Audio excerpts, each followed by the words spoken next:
Hey guys! Hey. We are here. It is Sunday, December 14th.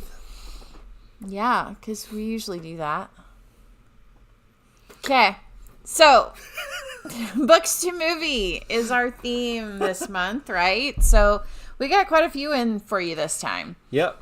The first one is by one of my favorite authors ever. Who dat? The Last Song. Nicholas Sparks.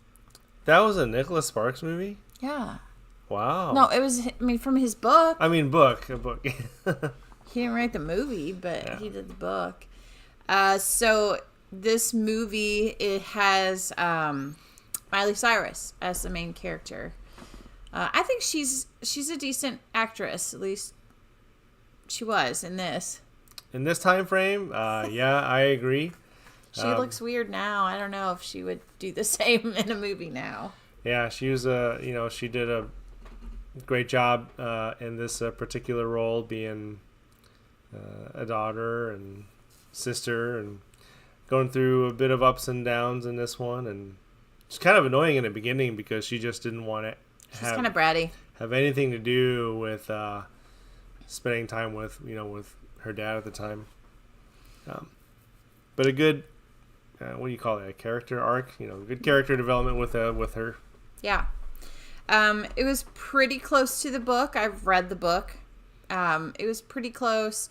There were some details, of course, left out that help you understand it a little bit better. So, one of the main characters got injured in the book, and they never portrayed that in the story at all. So I think that was something that would have added to the story had it been put in. But I think they probably had to cut it for time because the movie was already, a decent length movie. So, yeah, so you have to read the book and then watch the movie to find out what that part is that's missing. But it's, I would say, a significant piece of the story that they left out. The brother's pretty funny. The little brother's pretty funny. He is. He's cute. Yeah. He's a cute kid. And, So, yeah, it's basically a story about two kids stay the summer with their dad. Their parents are split up. They find out the dad is terminally ill, and he wanted one last summer with them. So he got the last summer with them.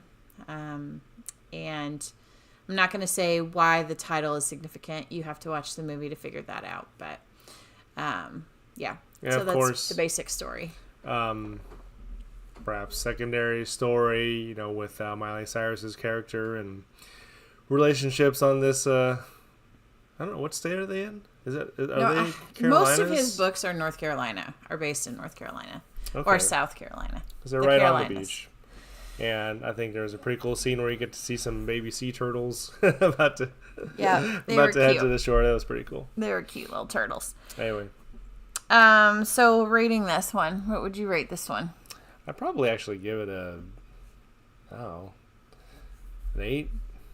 That's what I was going to say. I was Yeah. going to say 8 out of 10. It was pretty true to the book too, so that was good. So yeah, 8 out of 10 on the last song. I just thought it was a good story, done pretty well by the characters, and Yeah. Good acting. The next one is The Chronicles of Narnia: The Lion, the Witch, and the Wardrobe from 2005. this is a favorite of ours. Yes. In the the fantasy world of Arthur. Who's C.S. Lewis. Yeah, C.S. Lewis. That's right. So he's the one who wrote the book of this. So it's a whole series. This is the first in the series. So if you like this, you'll want to watch the rest of them because they're good. It's both bright, dark, magical, great characters. I like the creativity behind, the animals and the humans and the whole other world of Narnia and how it intertwined with the real world at the time. It looked like war was going on. Surprisingly, Disney did this movie justice to the book. So they kept it true to C.S. Lewis' book, which is amazing because Disney likes to twist and contort and change things to their worldview. And this one would not necessarily fit Disney's worldview. Yeah, both Tolkien and Lewis, I think, do literally a fantastic job at portraying good and evil. Yes. For sure. In a very imaginative way. Something that's just really entertaining to watch. Yes. So I love Lion, the Witch, and the Wardrobe. It has all of the elements for me. The imaginary and the true life aspects of things. So this one's a 9.5 out of 10 for me. Not quite the 10. Yeah. Okay. I'll agree. I mean, it could be a 10, 9.5 to a 10. It's hard for me to shell out 10s, so it's going to be 9.5. All right, so that... Tallest in my class. I know, I love that. Lucy Peppency. All right, so that was The Lion, the Witch, and the Wardrobe. The next one is Alice in Wonderland from 2010. Nope, we're not doing that one. Nope, that was Alice in Wonderland, 2010. This book was by Lewis Carroll. I read this years and years and years ago, so it was quite a long time ago that I read this. The Alice in Wonderland that we watched from 2010 was the one with Johnny Depp. Okay. So that is a very loose interpretation of the original book.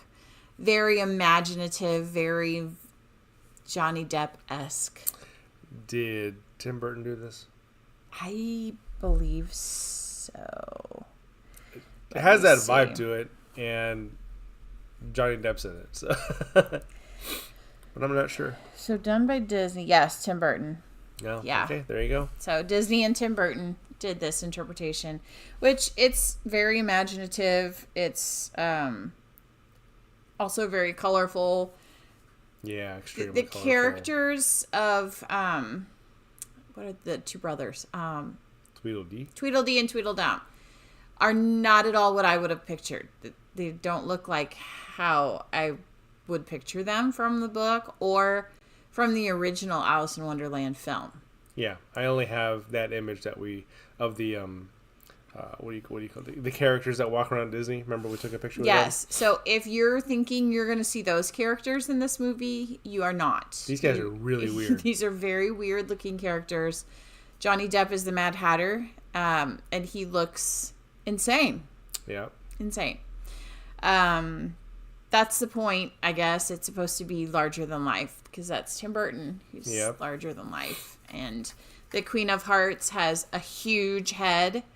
You don't find out in the first one why her head is so huge. But in the original Alice in Wonderland, she did not have a huge head. She looked like a normal human. Queen, yeah. But you have to watch Through the Looking Glass before you find out why the Queen of Hearts' head is so big. How many are there? I think there's just those two. Okay. I don't remember if there's a third one or And not. you've seen the other one, right? I have. Okay. Yes. But I didn't watch it this time. Yeah. But yeah. So yeah, it's very different from the original. Do I like it better? No, I don't. I like Johnny Depp as an actor. I think he brings life to a film. So I think it was lively and a fun interpretation, but I don't think it replaced the original.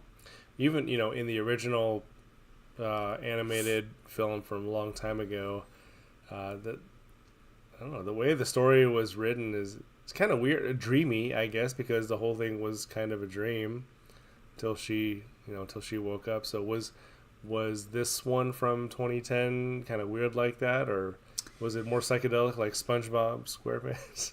It was not as out there as SpongeBob, but Okay. But yeah, I mean, it was supposed to be kind of a dream reality for her in this one too. Yeah. Okay. Yeah. Well, would I think you rate she it? knocks her head. She bangs her head, and then it sends her into this because she wakes up and she's in her house in the bed and had her mom's. So it was she got knocked out. Yeah. Not really from sleeping. Yeah, because she fell asleep during a lesson, I think, in the original cartoon, right? I think so. Yeah. Yeah. Yeah. What did you rate it? Did you rate it? I'd probably give it a 7 out of 10. Cool. How about you? Maybe not. You didn't see I'm it? not sure if I watched it all the way through to be able to Okay. fairly judge it. Just scenes here and there. Okay. Then the next one is A Christmas Story from 1983. So we went way back in this one. This is kind of one I like to watch every year around Christmas. And it is based off of a book by Gene Shepherd. Christmas Story by Gene Shepherd. So it's the story of a boy and kind of what he deals with his school, with his home, with his friends, with Christmas. Just kind of how he feels with Christmas approaching. How old? Does it say how old he was? Grade school Yeah. is all I know. Probably 4th, 5th grade. I don't know that it comes out and says. You have his older self narrating in the background, which I think is the voice that they chose for that was, a good choice. And it was supposed to be him in the 1940s. So a boy growing up in the 1940s. Oh, I see. Okay. His name was Ralphie. So he really wanted his Red Ryder? Yep, he was trying to convince everyone around him that he could have a Red Ryder range 200 shot BB gun. Yeah. So the whole film revolved around him trying to convince everyone around him that he could safely own this BB gun. And the very first thing he does after he gets the BB gun, Whatever anyone else predicted. you're gonna shoot your eye out. And He didn't shoot it out, but he did injure his eye. it had been years since I had seen this, and then when he gets it, he actually gets it. Spoiler alert. And then he is pointing to the target, and I looked to her, I said, is that a metal target? And like, here it comes. And sure enough, good thing he had glasses. He missed a few shots, and then when it finally hit, it bounced back and hit him on his glasses. So there's I'm starting to see a lot of iconic scenes in here for sure, like the Santa visit, the really creepy mall Santa or store Santa, whatever it was. Yeah, and you always see the leg lamp. The leg lamp, yeah. And the pink bunny. Oh, pajamas. That's right, the suit, yeah. But my favorite, which I think probably would not pass in films today, is the fra ra ra ra ra. Just watch it. I hope maybe you already know about this. Because their turkey got eaten, so they went to a Chinese restaurant. Yeah. and they sang Christmas carols. Ra ra ra ra ra ra ra ra ra. And you had the owner, the head chef or whatever, trying to correct them, and it's fa la la la la. It's hilarious. It's a great ending to the movie. It's just really funny. And I think this is one of those movies that I pick up something different every time I watch it. Yeah, I could see that. I find another, that's where that came from, or that makes way more sense to me now. So it's kind of one of those films that every time you watch it, you pick up a little bit more detail. I did not realize the leg lamp came from this movie. It had been a while since you watched it then, huh? Long time. Yes. He was the hit of the neighborhood. They all wanted to look at that sexy leg lamp. And the tongue stuck to the flagpole, of course. Yes. Oh, yeah, that's another. Yep. Iconic scene. So this one has a lot of good scenes in it. I never read the book, to be honest with you, so I have no idea how it relates to the book, how it correlates. But the movie is funny. It's a lot of fun to watch. What would you rate it? What would I rate it? 7.5 out of 10. Oh. I was going to say 8.5. All right, there you go. 7.5 to 8.5 out of 10 for A Christmas Story, 1983. Rah, rah, rah, rah. All right, the next one is Eloise at the Plaza from 2003. All right, so I just kind of... Turn the volume down when you watch this movie. Oh, yeah. She's real loud. She's Eloise got that is. Pitch of voice. So this reminds me of those Beverly Cleary character. Dude, what is the name of her? You're trying to think of another character? Yeah, that just loud and obnoxious and little girl that just causes trouble everywhere she goes. Well, that's this girl. So it was written by Kay Thompson, the books. It's a series of books about this little girl named Eloise. So she's just a troublemaker. And in this one, her mom is traveling to Spain, I think it was, or Paris or somewhere, and left her in this hotel with her grandma. And so it's kind of her life in this hotel. She causes trouble every single day. Which is crazy to have a little girl roam around the hotel, And, her grandma is there with her, but she doesn't have control of her. And she's all over the place. Everyone in the hotel knows her, whether for the good or the bad. Some of them play with her and interact with her. Other ones are annoyed by her. Of course, the leadership is annoyed by her because they feel like she's causing trouble all the time. Yep. But by the end of the movie, she kind of came through and she kind of helped them pull together a whole ball that they were about to just give up on because she messed it up earlier in the movie. They just listened to her direction. She became the planner for the whole thing, and pink everything. Okay. They just... It was a little weird. It's a little weird. I can't see it being realistic. It was appropriate for the type of film that it was.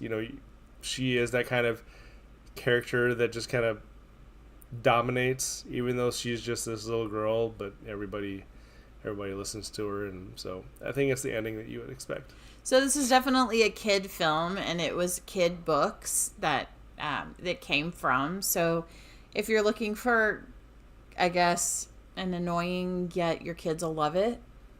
Kid movies, this would be it. The sound, though, was weird. So that was one thing we noticed. We thought it was our sound on our TV, and we tried to adjust it, and it was not. So the sound was really echoey. Yep. So I don't know if it was, let's see, where was it from? Is it Prime? Oh, I forget what it was. I think it was streaming on Prime. Let me see here.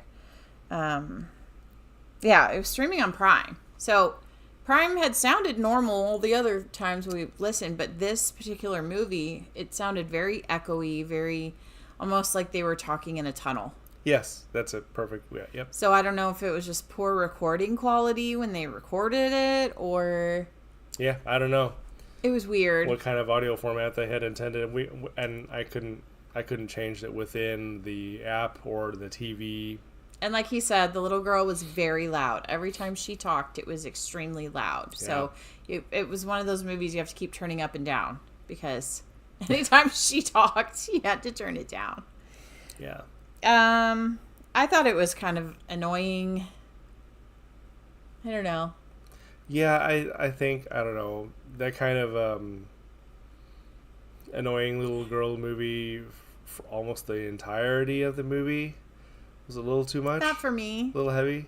Yeah. It's probably a 5.5 for me. It's pretty high. I mean, it was cutesy. And in the end, it all worked out. But 4.5, I suppose. Oh. Yeah. Okay, 4.5 to 5.5 out of 10 for Eloise at the Plaza. Let's see. The next one is Divergent from 2014. So I actually just finished this book last week. I read it in 3 weeks. It was so good. The book was so good? Yes. Very thick book. So if you haven't seen the book, it's very thick. But it was really, really good. I didn't want to put it down. I wanted to keep reading it. And I was frustrated that I had to go to work and take care of the kids and do other things and not just sit and read this book. Yeah. So it was really, really good. I really enjoyed it. And we had watched the movie Divergent probably a year ago. Yeah, it's been a little while. So I remembered it from that. So I think for me, because I had seen the characters that they used in the movie, that changed my vision of the book. I think I would have pictured the characters differently than they chose for the movie. Yeah. For instance, one of the characters, Al, in the book, it describes him as being over 300 pounds. So he was a heavy guy. He was fat. She described him as being kind of fat. And that was kind of an important part of the story as far as his character development, because when spoiler, but when he jumps off the cliff and kills himself, it kind of talks about a splat at the bottom. Wow. So, you didn't get a splat at the bottom with a skinny guy. It's just, I don't know, it's just a... That is an interesting detail. So he's tall and skinny and fit in the movie, but in the book, he is absolutely not. That is not the visual you would get of his character. So I'm glad it had been a while since I watched the movie, so I was able to picture how the book portrayed them. Maybe they couldn't find a guy. Oh, they could have found a guy. They just didn't want to. They wanted all of the Dauntless to have a certain look. Yeah. And that's not how the book portrayed them. The book portrayed them as, different. The characters looking different. So, yeah, they were different, all right. It was such a good book, though. A lot of the film stayed true to the book. There were some details left out, of course, that kind of explained what was going on. So there were several parts that I was like, well, in the book, it talks about this, and this is why they did this. So it leaves out some of that, I think, important detail to understand the plot and understand the point of it. And there was another part where her mom comes to her when they're doing a job, when the Dauntless are doing a job. Triss's mom comes to her in the movie. It comes to her and kind of warns her about the Erudites trying to come after abnegation. And in the book, she does not do that. The only time that Triss sees her mom is during Visitation Day, which is not portrayed in the film, but it's very much portrayed in the book. And that's an important day. And they explain why, because they're able to go, and the parents are able to go and visit their children who have gone into different factions, all except for Abnegation was not allowed into Erudite, which Triss's brother Caleb became an Erudite. So she was not allowed to go visit him there, and he didn't know that. He was never told that Abnegation was banned from coming into Erudite. So he thought his parents were angry at him and just didn't come and see him. But they weren't allowed to. So later, as the story develops a little more, Triss ends up going to Caleb and telling him, hey, Mom wanted to come see you, but they didn't allow it. So it's your people that banned her from coming to see you. So she was not angry with you. She wanted to see you, and she wanted to warn you, and she wanted you to know this. Check out the serums that are being, the development of the serums. And so that was kind of a hint for him to dig into this stuff so he could see the truth and see that Erudite's plan was to destroy Abnegation and take over the government. So it's kind of it's different than the movie. The movie didn't talk about all of that and didn't go into all of that detail, which I think was pretty crucial to the development of the story. Who was the one was it Dauntless that was wanting to become the dominant one? Is that why they Erudite. I mean, in the movie. No, Dauntless were the pawns. They were injected with the serum to force them to. That's right. To do what Erudite wanted them to do. So Erudite controlled everything. Mm-hmm. And they were the ones taking out Abnegation. So we have watched Harrison Bergeron. We kind of love dystopian films. Oh, it's really interesting to see. The Hunger Games, we've seen that. And then 1984, and all about an oligarchy kind of maintaining control over a population. But this implementation of peace was, I guess, creative from a storytelling standpoint. I mean, why did they choose these particular traits, and why? It's interesting that they only chose, hey, you can have one if you fit in this one particular trait. This is the faction you they kind of belong to. forced them to fit into one particular trait. And then it said, one thing that they said was a faction over blood or something like that. Faction over blood. So if you chose a different faction than you grew up in, you are to be loyal to your faction over your family. Yeah. So it's crazy. They did that because a lot of Abnegation children left Abnegation and went to Dauntless or another faction. And so that was kind of part of their mind control to convince them through the generations that they needed to be more faithful to their faction than to their family, with the intent of overthrow in the future. So it was kind of a build, and this book kind of brought the build to its culmination, and they went into war. You see that there's a lot of, if you want to call them any kind of political structure that is not conservatism, tends to, the family is not the, basic political unit. It's the individual. And one thing the leader of Erudite said was, human thought is dangerous. Because the average human thought, you would be able to relate to all 5 of the factions in some way or another. You should be able to... It's a well-rounded individual. Yeah. I mean, each of the factions had a different attribute. So an average human should have a percentage of all of those attributes to be able to fit peaceably in the world. Right? So the Dauntless was the police, the protectors. Amity were the farmers, the producers. Erudite were the scientists, and the smart people. Candor was the lawyers, the truth tellers, the speak their mind people. And then abnegation were the selfless. Yeah. They were the ones that would help the homeless. They called them the factionless. So they didn't fit into any faction, or they were kicked out of their faction for some reason or another. And so they were basically homeless, living out on the streets, slumming. It's been a while since I've seen, because we have watched the other movies, but It's been a while, yeah. it'd be nice to see again what it looked like outside of those walls. I want to read the other books first, though. So there are 2 other books, and there's only one other. No, there's 2 other movies, but they didn't finish.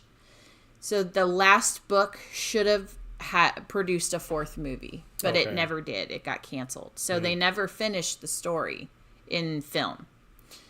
But I want to read the book to get the full story, the rest of the story. So that's my goal in 2026. At least they to get through Insurgent. Yeah, and at least they the third completed, one. or at least they completed the books, the written story. Yeah. Yeah. So I thought it was very well done. Other than the few pieces that I think were important that were left out, but of course it was already a 3-hour movie, so you can't include everything. But I thought it was well done. Yes, it was. I agree, and I just have just wondering what they were thinking when they did the fight choreography for this one. At least the fighting style that this was how they used in Dauntless. Not this. This. Well, Yeah. how you gonna defend yourself like this? I'm not sure where they were going with that. And they didn't do it in front of their faces either. It was down here in front of their chest. It looked awkward Very and awkward. weird. I'd never seen it anywhere. Maybe that's where they were going. They were trying to come up with something that no one has ever seen before. But then whenever they would hit like this, not punching like a punch would go. They would just really bizarre. I don't know.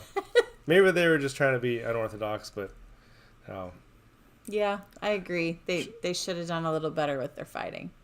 If you can just demonstrate basic fighting, highly technical boxing even is something to watch on the screen. Yeah.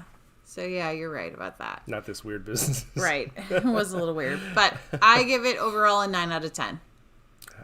Okay. Yeah, I agree too. Yeah. It's very I rate good. it pretty high.